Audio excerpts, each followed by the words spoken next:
கண்ணியத்திற்குரிய தாய்மார்களே, பெரியோர்களே, அன்பிற்கினிய சகோதரர்களே, சகோதரிகளே, உங்கள் அனைவர் மீதும் இறைவனின் பேரருள் பொழியப்படட்டும் என்று பிரார்த்தித்து தொடங்குகின்றேன்.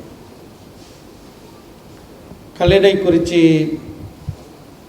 எல்லாரும் கல்லிடை என்று சுருக்கமாக சொல்கிறார்கள். அந்த ஊரினுடைய முழு பேர் கல்லிடைக்குறிச்சி.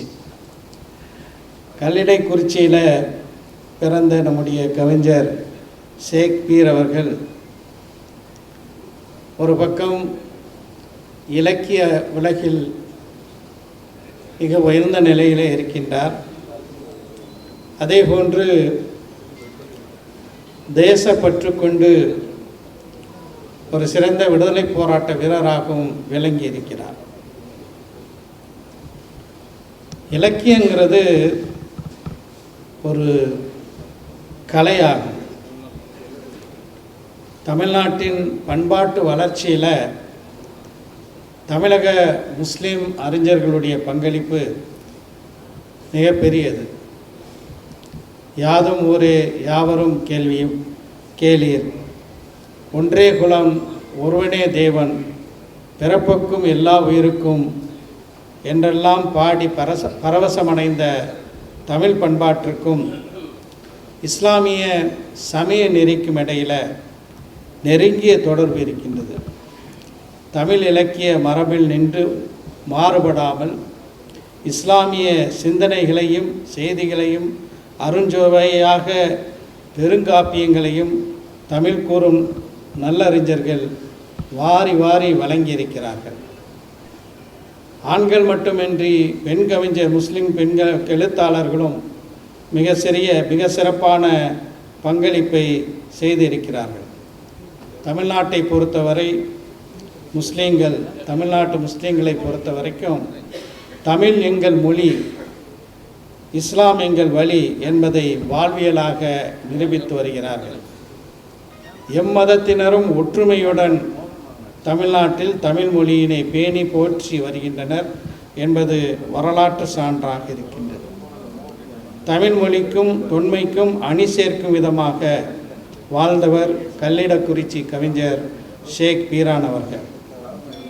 அரசியலையும் ஆன்மீகத்தையும் நேர்மையுடன் அணுகி மிகப்பெரிய ஒரு பண்பாளராக விளங்கியிருக்கிறார். பெருந்தலைவர் காமராசர் அவர்களுடனும் பக்தவச்சலம் அவர்களுடன் நெருங்கிய நட்பு பேணி காங்கிரஸ் கட்சியின் வளர்ச்சியில் மிகப்பெரிய பங்காற்றியிருக்கிறார். இவரது கவிதைகளின் பாடுபொருளாக இயற்கை, இஸ்லாம், தேசபக்தி, தன்னிலமில்லாத தலைவர்கள் ஆகியவற்றை பற்றி பாடுகிறது. கவிதைகள் காலம் கடந்தும் நிற்கின்றன.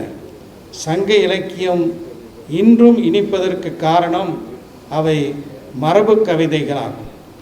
தமிழ் மொழிக்கு வளம் சேர்ப்பது, உரம் சேர்ப்பது, பல்லாயிரம் மரபு கவிதை எழுதும் ஆற்றல் என்பது வரம் போன்றது. எல்லோருக்கும் மரபு கவிதையை எழுதும் ஆற்றல் வாய்ந்ததில்லை.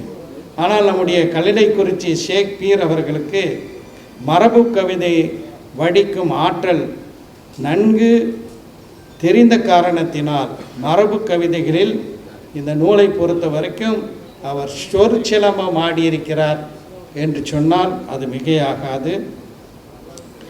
தமிழ் சொற்களின் களஞ்சியமாக இன்று வெளியிடப்பட்ட இந்த நூல் விளங்குகிறது என்று நான் சொன்னால் அதுவும் மிகையாகாது.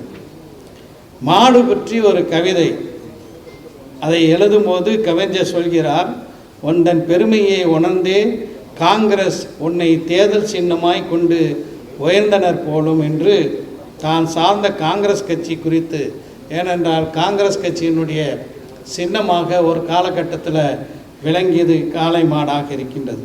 ஆனால் இன்றைக்கு மாடை வைத்து கொண்டு வேறு மாதிரியான அரசியல் நடத்தப்படக்கூடிய காலகட்டத்தில் நாம் இருக்கின்றோம். கவிஞருக்கு தன்னுடைய வாழ்வின் இறுதி காலத்தில் கண் பார்வை மங்கிவிட்டது. பார்வை இழந்த நேரத்தில் அவர் எழுதிய 2 கவிதைகள் இந்த நூலிலே இடம்பெற்றிருக்கின்றது. அவை மிகவும் கனமான கவிதைகள். அதை படிக்கும்போது நம்முடைய கண்களிலே கண்ணீர் வருகிறது. தன் துயரை அடுத்தவர் உணரும் வண்ணம் எழுதும் உத்தி எழுத்தாற்றலின் உச்சம் என்று சொல்லலாம்.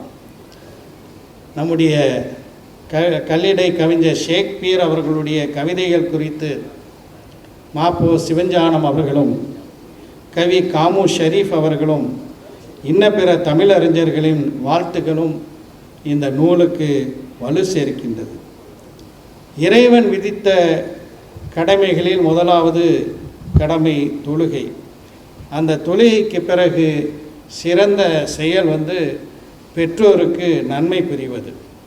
அதை மனதில் நிறுத்தி கல்லிடைக்குறிச்சி ஷேக்ஸ்பியர் அவர்களின் கவிதைகளை மறு ஆக்கம் செய்திருக்கிறார் அவரது பேரன், நமது அருமை தோழர், அருமை சகோதரர் KM ஹசன் ஷேக் அவர்கள். அவர்களுடைய முயற்சி மிகவும் மெச்சத்தக்க முயற்சி. அவருடைய சிறப்புகளை பற்றியெல்லாம் இங்கு பேசியவர்கள் எடுத்துரைத்தார்கள். மிக இனிமையான பண்பாளர், திரைமறைவில் இருந்து கொண்டு சமூகத்திற்காக வேண்டி பல்வேறு நல்ல பணிகளை செய்தவர். அவர் வெளியிட்டிருக்கக்கூடிய முதல் நூல் இது என்று யாரும் தவறாக எண்ணிவிட வேண்டாம். மக்களுக்கு பயன்படக்கூடிய 3-4 நூல்களை எழுதியிருக்கிறார். குறிப்பாக நான் சொல்ல வேண்டுமென்றால் அரசாங்கத்தினுடைய குறிப்பாக மாணவர்களுக்கு அரசாங்கத்தினுடைய பல்வேறு உதவித்தொகைகளை, கல்வி உதவித்தொகைகளை, கல்வி வழிகாட்டுதல்களை பற்றி தொடர்ந்து அவர் நூல்கள் வழங்கி வந்தது மிக முக்கியமான ஒரு அர்ப்பணிப்பு மிகுந்த ஒரு பங்களிப்பாக நான் கருதுகிறேன். நம்முடைய காங்கிரஸ் கட்சியினுடைய தலைவர் செல்வ பெருந்தகை அவர்கள் குறிப்பிட்டது போல இன்றைய காலகட்டத்தில் இந்த நூல் மிக முக்கியமான ஒன்றாக இருக்கின்றது. இந்த நாட்டிலே வாழக்கூடிய சிறுபான்மை முஸ்லீம்களை பற்றி, அவர்களுடைய பங்களிப்பை பற்றியெல்லாம் ஒன்று மறுக்கிறார்கள் அல்லது மறைக்கிறார்கள். இந்தியாவினுடைய விடுதலை போராட்டத்தில் குஷ்வந்த் சிங் அவர்களுடைய வார்த்தையை நான் காட்ட வேண்டுமென்றால் அவர் சொல்கிறார், இந்திய விடுதலை போராட்டத்தில் முஸ்லீம்கள் சிந்திய இரத்தம் அவர்களுடைய மக்கள் தொகையை விட ப்ரொபோர்ஷனேட்டாக பார்க்கும்போது அதிகமாக இருந்தது என்று குஷ்வந்த் சிங் அவர்கள் குறிப்பிடுவார். முதலாக வெள்ளைக்காரனுக்கு எதிராக தமிழ்நாட்டில், இந்தியாவில் அந்த போர்க்குரல் குஞ்சாலி மரைக்காயருடைய போர்க்குரல். அவருக்கு இன்றைக்கு நீங்கள் பார்த்தீர்கள் என்றால் தமிழ்நாட்டில் நம்முடைய தூத்துக்குடி மாவட்டத்தில் ஒரு கோயிலே குஞ்சாலி மரைக்காயருடைய சிலையை வைத்துக்கொண்டு இன்றும் இருக்கக்கூடிய ஒரு சூழலை நாம் பார்க்கலாம். அது மட்டுமல்லாமல் விடுதலை போரில் மிகப்பெரிய அர்ப்பணிப்புகளை செய்தவர்கள் முஸ்லீம்கள் என்பதில் மாற்று கருத்து இல்லை. பல்வேறு முஸ்லீம் விடுதலை போராட்ட வீரர்களோடு சேர்ந்து பணியாற்றிய பல முஸ்லீம் அல்லாத விடுதலை போர்க்காரர்களை பற்றி பெரிதாக பேசப்படுகிறது. அவர்களோடு அந்த பங்களிப்பை செய்த விடுதலை போராட்ட வீரர்களுடைய பங்களிப்பு பின்னுக்கு தள்ளப்படுகிறது. உதாரணமாக சொல்ல வேண்டுமென்றால் கார்கோரி ரயில் கான்ஸ்பிரசி, அதாவது ரயிலை கவிழ்க்கக்கூடிய அந்த சதி திட்டத்தில் ஈடுபட்ட மற்றவர்களுடைய பெயர்களெல்லாம் வெளியே வருகிறது. அதன் முதல் காரணகர்த்தாவாக இருந்த அஷ்ஃபாக்குல்லா கானை பற்றி இன்று பலருக்கும் தெரியாத ஒரு நிலை இருக்கின்றது. இப்படியாக நான் பேசிக்கொண்டே போகலாம். விடுதலை போராட்டத்தில் முஸ்லீம்களுடைய பங்களிப்பு அளப்பெரியது. அந்த பங்களிப்பினுடைய ஒரு பகுதியாக இருந்த நம்முடைய கல்லிடைக்குறிச்சி கவிஞர் ஷேக்ஸ்பியர் அவர்களுடைய இந்த கவிதை நூல் வெளியீட்டு விழா மீண்டும் மக்களுக்கு அந்த அர்ப்பணிப்பை, பங்களிப்பை எடுத்து காட்டியிருக்கிறது. இதை மிக சிறப்பான முறையில் வெளிக்கொண்டு வந்திருக்கின்ற அருமை சகோதரர் ஹசன் ஷேக் அவர்களுக்கு மனிதநேய மக்கள் கட்சியின் சார்பாக என்னுடைய நெஞ்சார்ந்த பாராட்டுகளையும் வாழ்த்துக்களையும் தெரிவித்து விடைபெறுகின்றேன். நன்றி. அதாவது இந்த அருமையான நூலை மீள்பதிப்பு செய்து ஒரு வரலாற்றை மீண்டும் நினைவூட்டியிருக்கிற என் அருமைக்குரிய சகோதரர் ஹசன் ஷேக் அவர்களை நான் பாராட்டுகிறேன். இந்த நூலை உள்ள படித்தீங்கன்னா நிறைய கதாநாயகர்களை பற்றி தகவல்கள் அங்கங்கே இருக்குது. ஒன்றுபட்ட திருநெல்வேலி மாவட்டத்தில் காங்கிரஸ் கட்சியினுடைய செல்வாக்கு, அதனுடைய வளர்ச்சி, அதனை வளர்த்து தந்த பெருமக்கள், அவர்களில் பலருடைய பெயர்கள் அதிலே குறிப்பிடப்பட்டிருப்பதை நீங்கள் பார்த்திருக்கலாம். நான் இந்த திருநெல்வேலி மாவட்டத்தினுடைய காங்கிரஸ் கட்சியினுடைய தலைவராக ஏறக்குறைய 10 ஆண்டுகள் பணியாற்றியிருக்கிறேன். அதிலே பல பேரை நான் வாழ்க்கையிலே சந்திக்கக்கூடிய வாய்ப்பினை நான் பெற்றவன். அந்த கல்லிடை குறிச்சி என்று அருமையாக சொன்னார். அந்த ஊர் பேர் கல்லிடை குறிச்சி. அந்த ஊரை மாதிரி ஒரு அழகான கிராமம் இருக்க முடியாது. அந்த ஆற்றம் கரையும், ஆற்றில் பிறண்டு ஓடுகிற தண்ணீரும், அந்த பொதியமலையினுடைய அந்த காற்று, அந்த குளிர்ச்சி, அதை ஒரு பல கிராமங்களில் இஸ்லாமிய பெருங்குடி மக்களும் பரவலாக வாழ்கின்ற ஒரு பகுதி. வீரவநல்லூர், பத்தமடை, சேர்மாதேவி, இவைகளெல்லாம் அந்த தாமிரபரணி கரையினுடைய தீரத்திலே நஞ்சையும் தென்னந்தோப்புகளும் கமுகளும் பார்க்க கண்ணுக்கு குளிர்ச்சியாக ஒரு அருமையான ஒரு ரம்யமான சூழலிலே உள்ள ஒரு பெரிய கிராமம். திருநெல்வேலி மாவட்டத்தில் இன்றைக்கி நான் ஒன்று மட்டும் சொல்கிறேன். முதல்ல துவங்குவதற்கு முன்னால் நிறையா இஸ்லாமிய சகோதரர்களை நான் பார்க்குறேன். நோன்பு வைக்கிற நேரத்தில் இங்கே இருக்கிறீங்க. உங்கள் நோன்பில் எங்களுக்காகலாம் நீங்கள் இறைவனிடம் வேண்ட வேண்டும் என்று கேட்டுக்கொள்கிறேன். எனக்கு பேராசிரியர் ஜவாஹிருல்லாவை பார்த்து கேட்டேன், அண்ணா நீங்களும் நோன்பு இருக்கிறீங்களான்னு கேட்டேன். ஏன்னா அவர் ஒரு 2 மாதத்துக்கு முன்னால் கூட 1 மாதம் ஐசியூவில் இருந்தார். அப்படி உங்களுக்கு உடம்பு தாங்குமா, அப்படின்னு மாத்திரை சாப்பிட்றீங்களா, இதை தாக்கு பிடிப்பீங்களான்னு கேட்டேன். இல்லை, அதெல்லாம் விட நோன்பு முக்கியம் அப்படின்னு சொன்னால் அது எவ்வளவு பரிசுத்தமான நோன்புங்கிறத எனக்கு புரியும். அதே மாதிரி தான் எல்லாம். அவர் கவிமாமணியை கேட்டேன். அவருக்கு வயசாகிடுச்சு, எங்கள் எல்லாத்துக்குமே. அது நீங்களும் நோன்பு இருக்கலான்னு கேட்டேன். அது எப்படியா? அவர் சொன்னார், நான் 70 வருஷமாக நோன்பு இருக்கிறேன், அதனால் அந்த நோன்பை விட மாட்டேன் அப்படின்னு அவர் சொன்னார். அது மாதிரி இன்றைக்கி அவர்கள் எல்லோரும் ஒரு புனிதமான ஒரு நேரத்தில் இறைவனோடு தங்கள் உடலை வருத்தி ஒன்றித்திருக்கிற நேரத்தில் நான் ஷேக்கிட்ட கேட்டேன், ஏன்பா நோம்பு முடிஞ்ச பிறகு வச்சுருக்கலாமே, நிறையா பேர் வர்றதுக்கு கொஞ்சம் வாய்ப்பாக இருக்குமேன்னு கேட்டேன். அவர் சொன்னார், இல்லைன்னா நான் வச்சுட்டேன், அதை நடத்திடலாம் அப்படின்னு சொன்னார். திருநெல்வேலி மாவட்டத்தில் பார்த்திங்கன்னா இன்றைக்கு இருக்கிற அரசியல் சூழ்நிலைக்கும் அன்னைக்கு இருந்த அரசியல் சூழ்நிலைக்கும் சம்மந்தமே கிடையாது. எங்கள் மாவட்டத்தில் தேசிய முஸ்லீம்கள்னு உண்டு. அவர் அண்ணனுக்கு தெரியும், அபுபக்கர் அண்ணனுக்கு தெரியும், தேசிய முஸ்லீம்கள்னு. பல ஊர்களில் 1967க்கு பிறகு 71க்கு பிறகு முஸ்லீம் வார்டுகளில் காங்கிரஸ் உள்ளே போக முடியாது. முஸ்லீம் லீக் திமுக கூட்டணி அதை மீறி அந்த அந்த அந்த அந்த வார்டுக்குள்ளே போய் வெளியே வருவது என்று சொன்னால் உயிர் பயத்தோடு தான் போயிட்டு வெளியே வரணும். இப்படி ஒரு காலகட்டம் இருந்தது.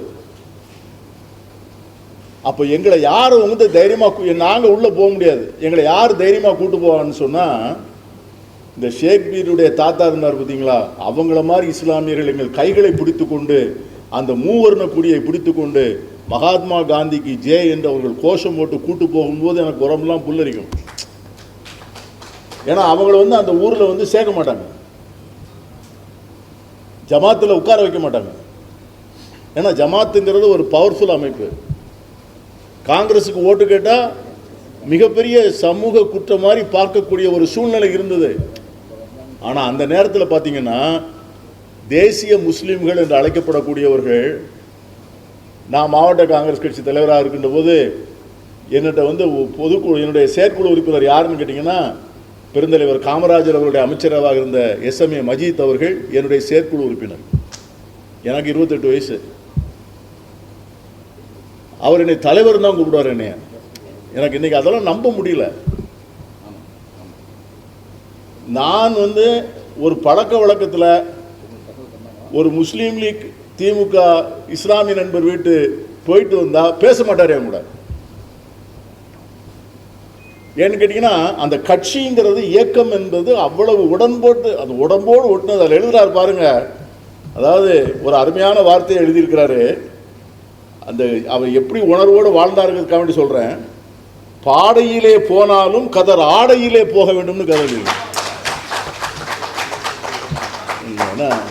என்ன எங்க உள்ள அந்த தேசிய உள்ளத்தை போய் பாருங்க. பாடையிலே போனாலும் கதர் ஆடையிலே போகணும்.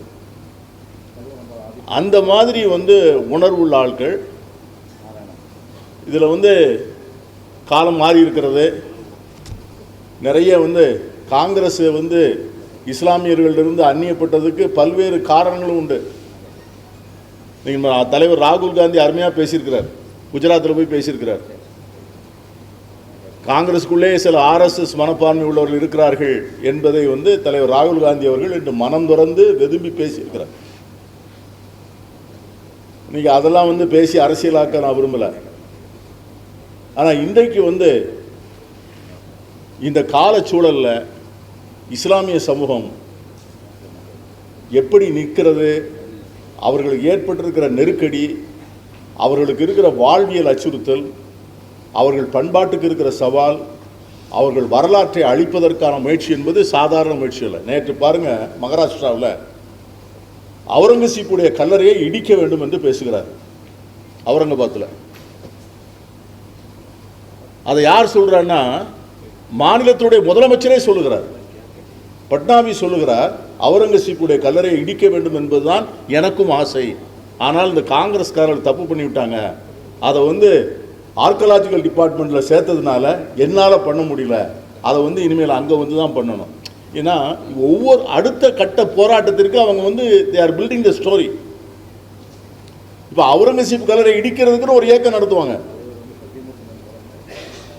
அந்த சட்டசபையில் வந்து ஒருத்தர் பேசினார், சமாஜ்வாடி பார்ட்டிக்கார ஒரு சட்டமன்ற உறுப்பினர். இந்த பேச்சு வந்தோடனே சொன்னார், அவுரங்கசீப்பினுடைய ஆட்சி காலத்தில் வரலாற்றை மறைக்கிறீர்கள். நான் உண்மையில் அவுரங்கசீப் பற்றி நிறையா படிச்சிருக்கிறேன். அவுரங்கசீப்பை பற்றி சொல்லப்படுகிற கதைகள் எல்லாமே போய். அது அவருடைய வாழ்க்கையில் பார்த்தீங்கன்னா அவருடைய வில் எழுதி வச்சிருக்கிறத பாருங்க நீங்கள். அவர் என்ன எழுதியிருக்கிறாருன்னா, அவர் கடைசியில் வில் எழுதி வச்சிருக்கிறார். நான் வந்து என் கைப்பட குரான் நானே எழுதி எழுதி அந்த நகலை எடுத்து அதை விற்ற பணம் வந்து 63 ரூபா இருக்கு. நான் தொப்பி தைத்து அந்த தொப்பியை தைத்து கொடுத்த பணம் என்கிட்ட வந்து 113 ரூபா இருக்கு. இந்த பணத்தை ஏழைகளுக்கு கொடுக்க வேண்டும் என்று எழுதுகிறார் சக்கரவர்த்தி. அவர் he was the emperor. Aurangzeb வந்து எம்பரர். அவர் தன்னுடைய செலவை எப்படி பார்த்து கொண்டார் என்று சொன்னால், குரான் எழுதி படி எடுத்து கொடுத்து அதை விற்றும், குல்லா தைத்து கொடுத்து அந்த பணத்தில் தான் ஒரு சக்கரவர்த்தி தன்னுடைய சொந்த செலவை பார்த்து கொண்டார் என்பது எத்தனை பேருக்கு தெரியும்? அவருடைய எத்தனை இந்து கோவில்களை கட்டுவதற்கு அவர் உதவி செய்திருக்கிறார் என்பது மிகப்பெரிய வரலாற்று ஆவணங்கள்லாம் இருக்கு. என்ன சொல்றாங்கன்னா, வரலாற்றை மறைக்கிறார். அவர் பீரியடில் தான் வந்து இந்தியாவுடைய GDP வந்து 23%. அவுரங்கசீப்பு காலத்தில் இந்தியாவினுடைய GDP வந்து 23% என்பது பொருளாதார நிபுணர்கள் சொல்லுகிற தகவல். அதை சொன்னதற்காக அதை சட்டமன்றத்திலே வந்து ஒருத்தர் சொல்றாரு, ஏன் அப்படி அவுரங்கசீப்பை வந்து வில்லனாக்குறீங்க? சில சண்டைகள் நடந்திருக்கலாம், சில தகராறுகள் நடந்திருக்கலாம், சில மன்னர்களுக்குள்ள யுத்தங்கள் நடந்திருக்கலாம். அந்த யுத்தங்கள் எல்லாமே வந்து பல்வேறு காரணங்களால் நடந்ததே ஒழிய அதை மத சண்டைகளாக பார்க்கக்கூடாது. அவுரங்கசீப்பினுடைய அமைச்சரவையிலே இந்துக்கள் இருந்திருக்கிறார்கள், தளபதிகளிலே இந்துக்கள் இருந்திருக்கிறார்கள், அவருடைய படைவீரர்கள் இந்துக்களாக இருந்திருக்கிறார்கள், மந்திரிகள் பிரதானிகள் இந்துக்களாக இருந்திருக்கிறார்கள். இப்படி வந்து பலவிதமான தகவல் வருகின்ற போது அந்த முகலாய சாம்ராஜ்யத்தினுடைய வரலாற்றை அப்படி ஒரே கொச்சைப்படுத்தி பண்ணிவிடக்கூடாது என்பதில் நாம் வந்து பலர் எடுத்து சொன்னாலும் கூட இன்றைக்கு இருக்கிற அரசியல் எப்படி இருக்கிறது என்று சொன்னால், அவர்களை எல்லோரையும் வந்து இந்த நாட்டுக்கு எதிரான வில்லன்களாக அவர்களை சித்தரிக்குவது, அதனால் அரசியல் நடத்துவது. அங்கே தான் வந்து ஷேக்ஸ்பியருடைய கவிதை வந்து வருது. ஷேக்ஸ்பியரை போல வந்து இஸ்லாமியருக்கு வந்து இந்த தேசம் சுதந்திரம், அதாவது பாகிஸ்தான்காரன் யுத்தம் எடுத்து வருகின்ற போது பாகிஸ்தான்காரனை போய் சுடுவதற்கு போக வேண்டும் என்று துடிக்கிறார் இந்த கவிஞர். அவருக்கு என்ன மத உணர்வு? அப்போ தேசப்பற்று தானே அவரது இதயத்திலும் நெஞ்சத்திலும் குருதியிலும் இருந்தது பூரா தேசப்பற்று தானே. அப்படிப்பட்ட ஒரு மகத்தான மனிதர். ஏன்னா இதெல்லாம் வரலாற்றில் நிறைய பேருக்கு இதை ஷேக்ஸ்பியரை பற்றி நான் முன்னுரையில் எழுதியிருக்கேன். திருநெல்வேலி மாவட்டத்துக்கு வெளியே அவரை பற்றி தெரியாது. இந்த கோமதி சங்கர தீட்சிதருங்கிறவரை நான் பார்த்துருக்கிறேன். அவரை பற்றி ஒரு நண்பர் ஒரு டாக்டர் என்கிட்ட சொன்னார். அவர் படித்து முடிச்சுட்டு எம்பிபிஎஸ்க்கு அவருக்கு அப்ளை பண்ணியிருக்கிறார். கோமதி சங்கர தீட்சிதர் பார்த்துருக்கிறார். அவர் எம்எல்ஏ. அவர்கிட்ட போய் சிபாரிசு பண்ணணும். போய் சென்னையில் போய் அந்த சிபாரிசு பேப்பரை கொடுக்கணும். கோமதி சங்கர் கையில் 75 ரூபா கொடுத்து அந்த அப்ளிகேஷன் காப்பியும் கொடுக்குறாங்க. கோமதி சங்கர் தீட்சிதர் சென்னைக்கு வருகிறார். சம்பந்தப்பட்ட அமைச்சரை பார்க்குறார், முதலமைச்சரை பார்க்குறார். அவருக்கு பரிந்துரை பண்ணணும், மெடிக்கல் காலேஜ் சீட் வேணும்னு பரிந்துரை பண்ணுறார். ஊருக்கு திரும்பி வந்துடுறார். ஊருக்கு திரும்பி வந்த உடனே அந்த டாக்டருடைய அப்பாவை கூப்பிட்டு அவர் சொல்கிறாரு, போகிறதுக்கு 19 ரூபா டிக்கெட்டு, வர்றதுக்கு 19 ரூபா டிக்கெட்டு, மந்திரி வீட்டுக்கு போகிறதுக்கு குதிரை வண்டி சத்தம் 12 ரூபா, எனக்கு 2 நேரம் சாப்பாடு 6 ரூபா, மீதி 18 ரூபான்னு கையில் கொடுக்குறார். அவருக்கு தான் நன்கொடை, அவருடைய குடும்பத்தினுடைய கடைசி காலத்தில் நன்கொடை சிவாஜி கணேசன் அண்ணன் நடிகர் திலகத்தை வச்சு கொடுத்தது. கோமதி சங்கருடைய டீச்சருடைய பையனுக்கு நான் மாவட்ட காங்கிரஸ் தலைவராக இருக்கின்ற போது அவருடைய நிலைமை கருதி நாங்கள் நிதி கொடுத்தோம். எப்படிப்பட்ட தியாகிகள் வாழ்ந்திருக்கிறார்கள் என்பதுதான் நாம் சொல்கிறோம். கோமதி சங்கர் தீட்சிதரோடவே இருந்தவர். அவர் காலில் செருப்பு போட மாட்டார். நீங்கள் அப்படிப்பட்ட அதாவது நடமாடுகின்ற காந்தியாகத்தான் அவர்கள்லாம் இருந்தார்கள். பொது வாழ்க்கையில் அவ்வளவு புனிதம், அவ்வளவு நேர்மை, அவ்வளவு தூய்மை, அவ்வளவு எளிமை. கோசல்ராமுடைய சிஷ்யர் இவர் ஷேக்ஸ்பியர். கேடி கோசல்ராம் எப்படின்னு கேட்டிங்கன்னா, நீங்கள் அந்த காலம் பார்க்கணும். மணிமுத்தாறு டேம் இருக்குது இன்னைக்கு. இந்த மணிமுத்தாறு டேமுக்கு என்ன சொல்லிட்டாருன்னா, கடைசியில் முதலமைச்சர் பக்தவச்சலம், எங்கள்கிட்ட பணம் இல்லை, பொதுமக்கள் 1 கோடி ரூபா கொடுத்தாதான் நாங்கள் டேம் வரும்னு சொல்லிட்டார். கோசல்ராம், தியாகி கோசல்ராம் தனி ஆளாக இருந்து ஒவ்வொரு பட்டாதாராக பார்த்து, நிலசுவாந்தராக பார்த்து, அந்த காலத்தில் ஷேக்ஸ்பியரை போன்ற கவிஞர்களை போன்றவர்களை கூட வைத்துக்கொண்டு 1 கோடி ரூபாய் அவர் நேரடியாக வசூல் செய்து கட்டி அந்த டேம் வந்தது. இல்லைனா மணிமுத்தாறு டேம் அதுக்கு இமேஜின் பண்ணி பாருங்க. 1 கோடி ரூபாய் யாராலும் வசூல் பண்ணுங்க. எப்போ தங்கம் விலை 17 ரூபாயாக விற்கின்ற போது பவுனுக்கு, அந்த மாதிரி நேரத்தில் அதை போன்ற சாதனைகளை அதான் படிங்க. இதை வாங்கி புத்தகத்தை கொஞ்சம் படிங்க. நிறையா கவிமாமணி தான் அந்த இலக்கிய நயத்தையும் கவிதை நயத்தையும் சொல்லுவார். நான் அந்த பேக்ரவுண்டை தான் சொல்கிறேன். இதை போன்ற மனிதர்களை மறந்துடக்கூடாது. மீண்டும் மீண்டும் அவர்களை நினைவுபடுத்தி கொண்டே இருக்கணும். ஏன்னா இப்படிப்பட்ட மனிதர்களை நாம் மறந்துட்டோன்னு வச்சிங்களேன், சமூகம் மிகப்பெரிய சுயநல சமூகமாக மாறிவிடும். எல்லாமே கமர்ஷியல் ஆகிடும். எல்லோருக்கும் பொது வாழ்வினுடைய தூய்மை, எளிமை, நேர்மையை பற்றி யாருமே பாராட்டவே இல்லைன்னு வச்சுக்கோங்க, அதை கொண்டாடவே இல்லைன்னு வச்சுக்கோங்க. அப்படி பண்ண அந்த நாட்டிலே தியாகிகள் பிறக்க மாட்டார்கள், மக்கள் சேவகர்கள் பிறக்க மாட்டார்கள், தொண்டர்கள் பிறக்க மாட்டார்கள், நல்ல தொண்டு இருக்காது, உண்மையான மக்கள் சேவகம் இருக்காது. அந்த அளவில் தான் இந்த கவிதை நூலை பார்க்கணும், இந்த ஆசிரியரை பார்க்கணும். நம்முடைய தம்பி ஷேக்கை பற்றி நான் சொல்லணும். நான் 3 வருஷம் சிறுபான்மை ஆணையத்தினுடைய தலைவராக இருந்தேன். எனக்கு அந்த சப்ஜெக்ட் கொஞ்சம் புதுசு. நான் ஆலெல்லாம் அப்படின்னு நான் என்னை ஒரு காங்கிரஸ்காரனாக தான் நான் பார்த்துக்கிறேன் ஒழிய, நான் ஒரு சிறுபான்மைன்னு என்னை ஒரு நாள் நான் பார்த்ததில்லை. அவர் திடீர்னு அந்த பொறுப்பை கொடுத்த உடனே என்ன பண்ணுறது அப்படிங்கிறத வருகின்ற போது, முதல்ல ஒரு புத்தகத்தை தூக்கிட்டு வந்தவர் அசந்தான் தூக்கிட்டு வந்தார். சிறுபான்மை மக்களுக்கு என்ன திட்டம் இருக்குது அப்படின்னு அவரே ஒரு புத்தகம் பாட்டார். அதை வாங்கி நான் பார்த்தேன். அதற்கு பிறகு அந்த புத்தகத்தை வைத்த பிறகு தான் நான் அவர்கிட்ட சொல்லிவிட்டு ஆணையமே அதே புத்தகத்தின் அடிப்படையில் தான் நாங்கள் ஒரு பெரிய புத்தகம் தயார் பண்ணோம். தமிழ்நாட்டில் இருக்கிற எல்லா பள்ளிவாசலுக்கும், நம்ம எல்லா நிலையத்துக்கும் நாங்கள் அதை கொடுத்தோம். இவ்வளவு திட்டங்கள் இருக்கிறது, செய்யுங்கன்னு சொல்லுவோம். அநேகமாக பிறகு உலாமாக்கள் பென்ஷனுடைய இதாக இருந்தாலும் சரிதான், வக்ஃபோர்டில் இருக்கிற மாற்றங்கள் சீர்திருத்தங்கள், இப்படி ஏதாவது ஒரு பெட்டிஷனை தினசரி எடுத்து உயிரை வாங்கிக்கிட்டே இருப்பார். என்ன அந்த முதலமைச்சருக்கு அனுப்புங்க, முதலமைச்சருக்கு அனுப்புங்க. முதலமைச்சர் கோப்பில் பார்த்தீங்கன்னா அந்த எல்லா கோப்புலையும் எதெல்லாம் நாங்கள் இந்த உருது அகாடமி வந்திருக்கல இன்னைக்கு, அந்த உருது அகாடமிக்கு இவர் கொடுத்த லெட்டர் தான். அந்த லெட்டர் மேலே தான் அவ்வளவு கடிதம் நான் எழுதி, அதாவது எந்த ஃபைல் எடுத்தாலும் இவர் கடிதம் ஒன்று இருக்கும். இவருக்கு வேலையே வந்து டைப் அடிக்க வேண்டியது. காலையில் பெட்டிஷன் எடுத்துக்கிட்டு நேராக முஸ்லீம் லீக் ஆஃபீஸ் போவார், ஜவாஹர்லா போவார், அங்கேருந்து பார்த்துட்டு என்னையே பார்க்க வருவார். எல்லாருக்கும் வந்து ஏதாவது மக்களுக்கு வந்து ஏதாவது செஞ்சுக்கிட்டே இருப்பார். அதான் நல்லா கோபனாக கேட்டார், ஏதாவது தொழில் பண்ணுறாயான்னு கேட்டார். அதுவும் பண்ணியிருக்காரு. முதல்ல ஆவின் பால் சிங்கப்பூருக்கு அவர் தான் ஏற்றுமதி பண்ணார். ஆனால் அதுக்கு பிறகு வந்து அது அவருக்கு அந்த லைசன்ஸை கொடுக்க மாட்டேன்ட்டாங்க. அதை பற்றி அவர் கவலைப்பட மாட்டார். ரொம்ப கடுமையாக உழைக்கக்கூடிய ஒரு நல்ல பொதுநல தொண்டர். இன்றைக்கி அவருக்கு ஒரு அங்கீகாரம் கொடுத்துருக்குறோம். அவர் இந்த முயற்சியை நான் உள்ளபடியே பாராட்டுகிறேன். என் அருமை இஸ்லாமிய நண்பர்கள் நோன்பு இருக்கிற நேரத்தில் அவர்களோடு நாம் இருக்கிறோம். அவர்கள் இல்லாமல் இந்த தேசம் இல்லை. அவர்கள் இல்லாமல் இந்த தேசத்தினுடைய வரலாறு இல்லை. இந்த நாடு உருவான ஒவ்வொரு கட்டத்திலும் அவருடைய பங்கு இருக்கிறது.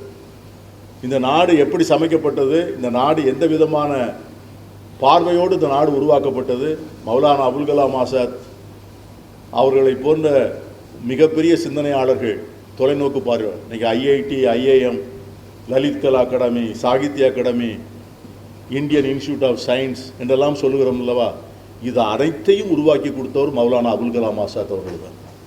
அவர்கள் இல்லைன்னா இதெல்லாம் நமக்கு இந்தியாவுக்கு வந்திருக்காது. நான் ஒரு இடத்துல யோசிப்பேன், எவ்வளவு பெரிய தலைவர்கள், இஸ்லாமிய தலைவர்கள் நம்மகிட்ட இருந்தாங்க. இன்னைக்கு தேசிய அளவில் ஒருத்தருமே இல்லையே.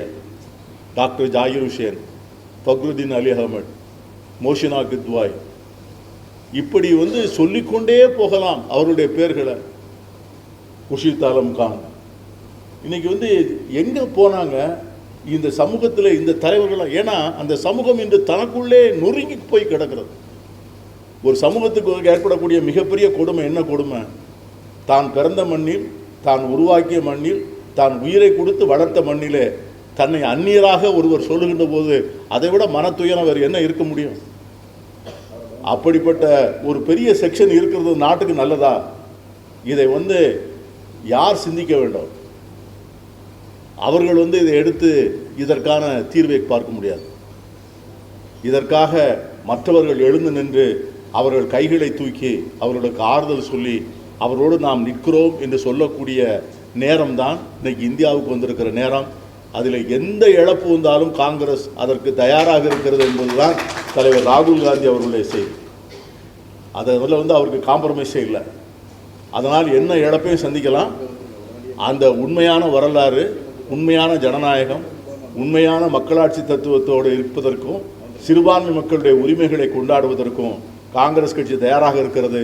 காங்கிரஸ் கட்சி கொண்டாடுகின்ற அற்புதமான சிறுபான்மை இயக்கத்தினுடைய, சிறுபான்மை சமூகத்தை சார்ந்த அந்த அவர்களை அடையாளம் காட்டக்கூடிய ஒரு பணியாகத்தான் இந்த பணி நடந்திருக்கிறது. இந்த முயற்சியை மிக சிறப்பாக செய்த நம்முடைய ஷேக் அவர்களுக்கும், இதை தமிழ்நாடு காங்கிரஸ் அலுவலகத்திலே வெளியிடுவதற்கு அனுமதித்து இதை சிறப்பாக நடத்தி கொடுத்த தமிழக காங்கிரஸ் கட்சியினுடைய தலைவருக்கும் என் நெஞ்சார்ந்த நன்றியினை சொல்லி விடைபெறுகிறேன்.